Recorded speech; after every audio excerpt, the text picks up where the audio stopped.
আরে আরে বসুন বসুন, আমি এত গণ্যমান্য লোক নেই যে উঠে দাঁড়াতে হয়, বসুন। আরে এটা তো নিছকই ভদ্রতা। ভদ্রতা? আরে ওসব করলে বড্ড অস্বস্তি, আজকাল ওসব কেউ করে না। বসুন বসুন, নাকি দাঁড়িয়ে দাঁড়িয়ে কথা বলবেন? হ্যাঁ বসছি প্লিজ। দেখুন বিমান বাবু, আমি কিছু কিছু ব্যাপারে আপনার সাহায্য চাই। কিছু কিছু ব্যাপারটা কি? বিশেষত সোনালী। সোনালী? হ্যাঁ আমি জানি যে সোনালীর সঙ্গে আপনার সম্পর্কটা কিরকম। কিরকম বলে আপনার মনে হয়? অত্যন্ত তিক্ত। ভুল। সোনালীর সঙ্গে সম্পর্কটা আমার ভীষণ মিষ্টি, বলবো না অম্লমধুর। সোনালীর ব্যাপারে কিন্তু আমি ভীষণ পজেসিভ। রোহিত? এই লোকটির বিষয়ে আমার বিশেষ আপত্তি আছে। সোনাকে একেবারে সম্পর্ক পাতিয়ে মুঠোর মধ্যে এনে ফেলেছে। এই মুঠোটাকে আপনাকে আলগা করতে হবে বিমানবাবু। আপত্তি নেই, তার কারণ আমার দিদি মৈত্রেয়ীকে। সব জানি বিমানবাবু। জানেন? বাবা, আপনি ব্যবসা ছেড়ে দিয়ে তো লালবাজারে চাকরি করতে পারেন। কিন্তু এই রোহিত রায়ের ব্যাপারে আমি কি করব? মানে ওর সঙ্গে তো আমার কোনো রকম লেনাদেনা নেই, আমি ওকে টাইট দেবো কি করে? কান টানলেই মাথা আসে। সোনালী অত্যন্ত বুদ্ধিমতী, সমস্ত ব্যবসায়ী ও নখদর্পণে। বলা যায় যে সমস্ত ব্যবসাটা ওই দেখে, রোহিতের ডান হাত। সে ডান হাতটা ভেঙে দিতে হবে। এক্স্যাক্টলি। আমি চাই যে কোনো উপায়ে আর অ্যাসোসিয়েটস থেকে সোনালীকে সরাতে হবে। তাতে আপনার লাভ? আর অ্যাসোসিয়েটস প্রিজমের পথের কাঁটা হয়ে দাঁড়িয়েছে। সোনালীর তৎপরতায় কোনো ক্লায়েন্টকে আমরা ট্যাপ করতে পারছি না, সেখানে সর্বপ্রথম আর অ্যাসোসিয়েটস পৌঁছে যাচ্ছে। বুঝলাম, কিন্তু কোনো ডিল তো একতরফা হতে পারে না। জগৎটা তো গিভ অ্যান্ড টেক পলিসির উপর চলছে, তাই না? বলুন আমাদের কি করতে হবে? Very simple. ওই রোহিত রে বাড়ি আর অফিসটাকে একটা দুর্গ বানিয়ে রেখে দিয়েছে। আমি কিছুতেই সোনালীর কাছে পৌঁছতে পারছি না, কিন্তু সোনালীর কাছে পৌঁছানো আমার খুব দরকার। ওর সঙ্গে একান্তে কথা বলা খুব দরকার। সেটা যদি আপনারা করে দিতে পারেন, তাহলে এই আর অ্যাসোসিয়েটস থেকে কি করে সোনালীকে সরাতে হয় সেটা আমার জানা আছে। ওকে, ডান। আমি সব ঠিক করে রাখবো। আমি আমার কর্তব্য সব পালন করব, কিন্তু একটা কথা, আশা করি আপনার ইচ্ছে পূরণ হয়ে যাওয়ার পর আমাকে ভুলে যাবেন না। নেহা কিন্তু ভয়ঙ্কর বিষাক্ত সাপ। তাই?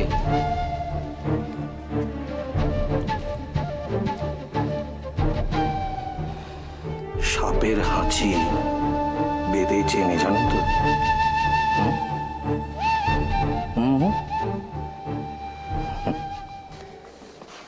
সুবল, সুবল, তুমি এখানে? আমি তোমাকে গোটা বাড়ি খুঁজছি। অফিসে কি হলো আজ? মাসিমা তো গেলেন ফ্যাক্টরি ভিজিটে। এতবার করে বললাম আমি সঙ্গে যাই, কিছুতেই শুনলেন না। এই বয়সে একা একা ট্যাক্সি করে। না শুনলে কি করবো বলতো সোনা? দাদা, বৌদি তো চলে যেতে চাইছে, কিন্তু তুমি না ছাড়লে কি করে যায় বলো তো? আমি কি করে ছাড়ি বল? কোন ভরসায় ছাড়বো? তোদের পায়ের নিচের মাটিটা শক্ত হোক। বেশ অফিসের কাজগুলো বুঝে নিচ্ছিলিস। যাদের সমুদ্রের ধারে বাস তাদেরকে জলে ভয় পেলে চলে দাদা? আচ্ছা দাদা, মা চলে যাওয়ার পরে আমাদের পায়ের তলার মাটি কি শক্ত ছিল বলো তো?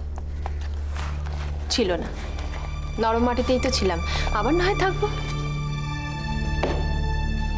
জেনে শুনে তো আমি তো করতে পারি না। কিছু মনে করো না দাদা, তুমি ছাড়া এই বাড়িতে আর নরম মাটি আমাদের জন্য কার আছে বলতে পারো? সেটাই বা কম কি? ভেবে তো ছিলাম তাই, বাকি জীবনটা দুই ভাই বোনে হাত ধরাধরি করে কাটিয়ে দেব। কিন্তু হচ্ছে কোথায় বলো তো? পারছি কোথায়? ছোট্ট ডিঙিটা ভাসছে দাদা, প্রচন্ড ঝড় উঠেছে। বিমান কি অফিসে এসেছিল? হ্যাঁ, না, পুলিশ ফোন করেছিল বিমানের ঠিকানা জানতে। পুলিশ কেন? কি জানি, মাথা গরম মানুষ, কোথায় কোন ঝুট ঝামেলা করেছে দেখো। কোন থানা? এই জানি না, জিজ্ঞেস করা হয়নি তো সেটা। ড্যাম ইট, এটা একটা চাল শোনা, এটা ঠিক ফোন নয়। কিন্তু বললো যে থানা থেকে ফোন করছি। কোন থানা তো বলবে। ঠিকানা দিয়ে দিয়েছিস? পুরনো বাড়ির ঠিকানাটা দিয়ে দিলাম যে। সোনা, চারিদিকে এত কিছু দেখছিস, এত প্যাঁচ, এত শত্রু, একবারও তোর মনে হলো না যে ফোনটা ভুয়ো? আমি ডেফিনিট বিমানকে কেউ যোগাযোগ করার চেষ্টা করছে। ভীষণ ভয় করছে দাদা। দাদা, মাঝে মাঝে মনে হয় ছুটতে মার কাছে চলে যাই। বীর যোদ্ধারাও মাঝে মাঝে তলোয়ার নামিয়ে রাখে। ভয়?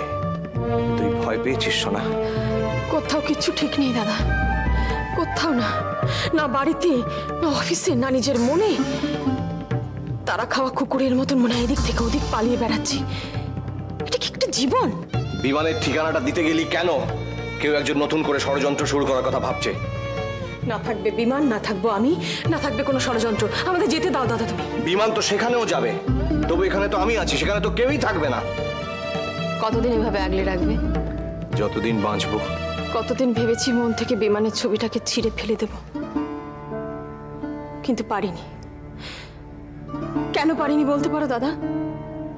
বারবার মনে পড়ে যায় সেই বিয়ে, সেই সেই সিঁদুর দেওয়া প্রথম ভালোবাসা। অভিকে পর্যন্ত তার প্রাপ্য সম্মানটুকু দিতে পারিনি।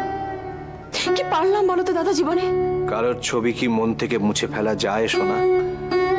আমি কি পেরেছি মালার ছবি মন থেকে মুছে ফেলতে? আমিও বোধহয় মনে মনে বিমানকে মুছে ফেলতে পারিনি। কিন্তু কেন পারিনি? কেন? নেহা যখন গেছে তখন কিছু তো একটা হবেই। নেহা কি কখনো খালি হাতে ফিরেছে? হ্যাঁ, রোহিতকে আমি প্রাণে মারতে পারিনি ঠিকই, কিন্তু শুইয়ে তো দিয়েছিলাম। বারবার ওই বোকামির কথা তুলো না তো। প্রিয়মের দুঃখ হয়। হ্যাঁ হয়। যাকে বিমানকে কি বললে, কি পরিচয় দিলে? বিমানকে আমি চিনি। হোয়াট? হ্যাঁ, ডিরেক্টলি না চিনলেও তো ইনডিরেক্টলি চিনি। কিভাবে? বিমানের দিদি মৈত্রী সরকারের সঙ্গে রোহিতের একসময় একটা বন্ধুত্ব ছিল। আবার রোহিত? শালা কি শ্মশান ঘাট অব্দি আমাদের তাড়া করবে? তারা আমরা করবো রোহিত। সে ঘুরে ফিরে নেড়া সেই বেলতলাতেই যাবে। সে আবার রোহিত। ওফ, হ্যাঁ, তোমাকে আমি কিভাবে বোঝাবো যে একটা নাম। ওফ, কথাটা শোনো প্রিয়ম, মৈত্রীর সঙ্গে একসময় রোহিতের একটা সম্পর্ক ছিল, আজ নেই। আর এটাতেই বিমানের রাগ। থাকতেই হবে। শালা দিদির সঙ্গে লটঘট করবে আর ভাই রাগ করবে না? আর ভাই তো এমনিতেই রকচটা, কিন্তু কাঠা গায়ে যদি একটুখানি নুনের ছিটে দেওয়া যায় তো ক্যা বাত। ঘাটা পুরনো, নুনের ছিঁড়ে দিলে জ্বলবে কিনা বোঝা যাচ্ছে না। ঘা দগদগে করার দায়িত্ব আমার, আর কিছুটা আমি করেই এসেছি। ব্যাস, তাহলে আর কি? বিমানকে দলে টানাটা কোনো ব্যাপারই নয়। আরে নয় তো, বিমান আমাদের দলে থাকবে। আর ও একেবারেই চায় না যে রোহিত রের কাছে সোনালী গুহ থাকুক। তাহলে আমরা এটা ধরে নিতে পারি যে সোনালী গুহ একেবারে বধ হয়ে গেছে। আর সোনালী বধ মানে আর অ্যাসোসিয়েটস খতম। কংগ্রাচুলেশনস। থ্যাঙ্কস। Welcome welcome. আরে প্রিয়ম, তুই চুপ কেন? আবার একটা ঝড় আসছে। এবার এই ঝড়ে কি ধ্বংস হবে কে জানে। জানি বিমান বদরাগী। ও কাছে এলে মনে হয় আর কোনোদিন যেন ওর মুখটা দেখতে না হয়, কিন্তু চলে গেলেই মনটা কেমন করে। সোনা, মন ম্লেচ্ছ, মন সব কিছু করতে চায়। যা যা তুই বারণ করবি সব সব। মনকে ঠান্ডা কর, জানতে চা যে তুই কি চাস। আমি জানি না দাদা আমি কি চাই। জানতে হবে। না পারছি অভিকে কাছে টানতে, না পারছি বিমানকে ভুলে যেতে। সোনা, শোনা, আমার বোনকে তো শক্ত হতেই হবে। আমি ভাবতাম আমি খুব শক্ত, কিন্তু কিন্তু ঠিক সময়গুলোতে কিরকম সব গোলমাল হয়ে যায় দাদা। ভেবেছিলাম তোকে খবরটা দেবো না, কিন্তু কি খবর? শোনা,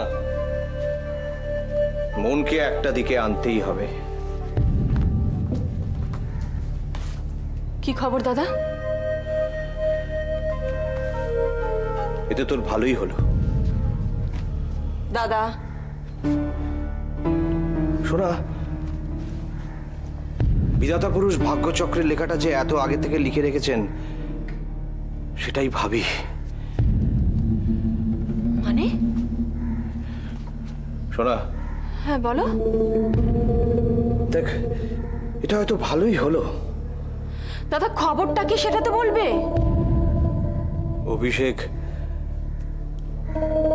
অভিষেক লন্ডন চলে যাচ্ছে আজই।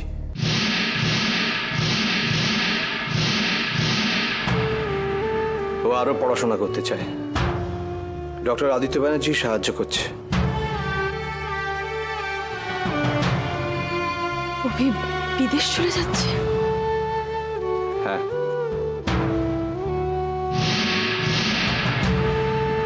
না না, অভি আমাকে না বলে কিছুতে বিদেশ যেতে পারে না। এ হয় না, এ হতে পারে না। শোনা, ও আমার উপর অভিমান করে চলে যাচ্ছে দাদা, আমার উপর অভিমান করে যাচ্ছে। ও বলেছিল আমার আর বিমানের মাঝখানেও কাটা হবে না। কথা রেখেছে ও কথা রেখেছে। কখন ফ্লাইট দাদা ওর? কখন যাবে ও? আজ শেষ রাতে চলে যাবে অভি?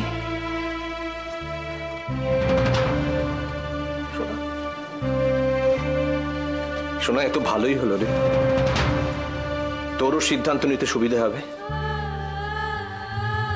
একজনকে তো বিদায় জানাতেই হবে।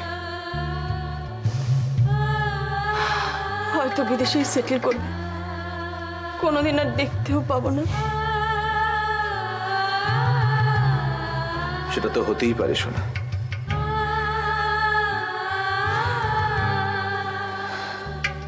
খুব কষ্ট পেলি। কষ্ট যে আমার গলার হার দাদা, আমার অহংকার।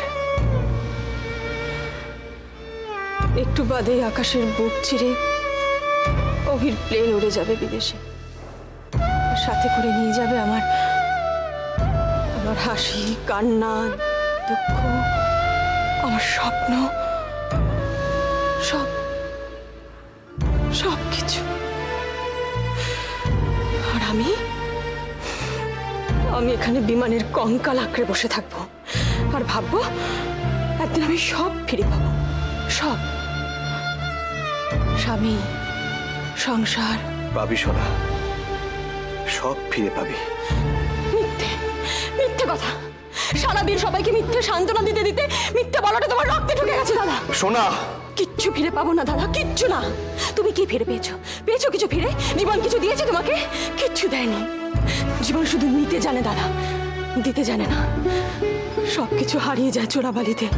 না না শোনা, জীবন ফিরিয়ে দিতেও জানে। আমার মালাকে ফিরিয়ে দেয়নি? হ্যাঁ দিয়েছে, তবে মালাকে নয়, মালবিকাকে। জীবন তোমার কর্তব্যবোধ ফিরিয়ে দিয়েছে দাদা, ভালোবাসা নয়। আজ তুমিও আমার মতনই দিশেহারা দাদা। শোনা, জীবন এত কাঁটাতার ঘেরা কেন দাদা? কাঁটাতারের ওপারে ফুল আছে বলে।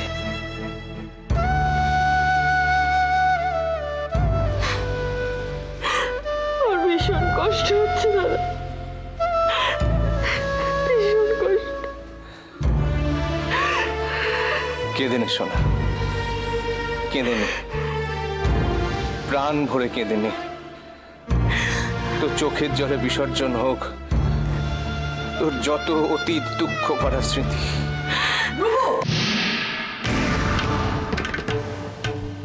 সোনালি, ভেতরে যাও। কি হলো? বললাম যে ভেতরে যাও। রূপুর সঙ্গে আমার কথা আছে।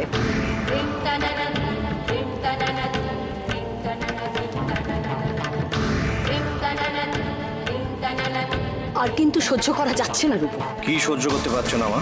তোদের কাণ্ড কারখানা। কিসের কাণ্ড কারখানা? কি বলতে চাও স্পষ্ট করে বলো। সোনার সঙ্গে তোর সম্পর্কটা নষ্টামি পর্যায়ে চলে যাচ্ছে। হোয়াট? এসব কি বলছো তুমি? ঠিকই বলছি, নিজে তো দেখতে পাচ্ছিস না, কিন্তু অন্যের চোখে দৃষ্টিকটু লাগছে। মা তুমি বিশ্বাস করো, তুমি কি মিন করতে চাইছো আমি কিচ্ছুই ধরতে পারছি না। আমি আগে বহুবার দেখেছি, কিছু বলিনি, কিন্তু এবারে না বললে সাংঘাতিক একটা কিছু ঘটে যাবে। মা তুমি কি খারাপ কিছু ইঙ্গিত করছো? ইঙ্গিত করিনি, খোলাখুলি বলছি। সোনা তোর গায়ে এত পড়ে কেন? মা! কারণে অকারণে কিছু হলো কি না হলো তোকে জড়িয়ে ধরে কাঁদছে। মা টক সেন্স। তুমি যা বলছো আমি ঠিক শুনছি তো? হ্যাঁ ঠিকই শুনছিস। রাজার হালে আছে, খাচ্ছে দাচ্ছে, ঘুরে বেড়াচ্ছে, তরি দেওয়া চাকরি করছে, তবু এত দুঃখ আসে কোথা থেকে? সব সময় দুঃখ যেন একেবারে ঝরে ঝরে পড়ছে।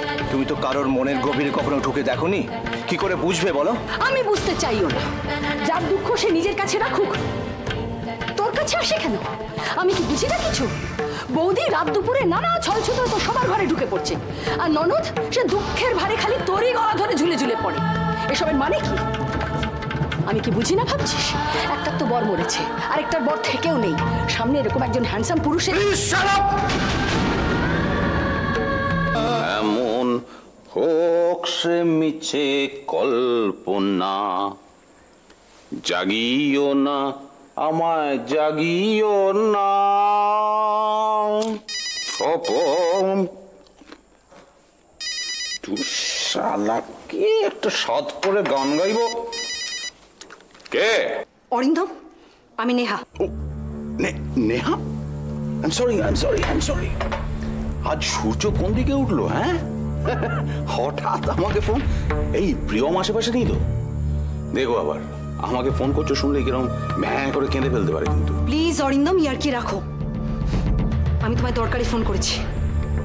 দরকারি হোক, তবু তো গলাটা শুনতে পেলাম। বলো। শোনো, সোনালির সঙ্গে বিমানের দেখা করানোটা আমি কিছুতেই ঘটাতে পারছি না। তো তোমার বুদ্ধি চাই। কি ব্যাপার? বুদ্ধিমতী নেহা বুদ্ধি চায়? ইয়েস। তাহলে বুদ্ধিমতীর চেয়েও কেউ একজন বুদ্ধিমান আছে।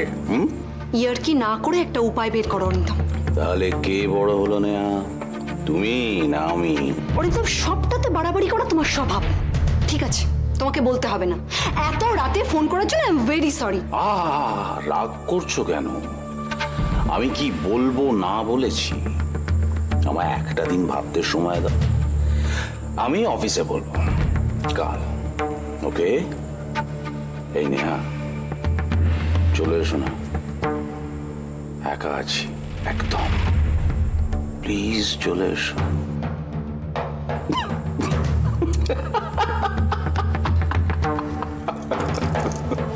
মজা করছিলাম, মজা। Good night.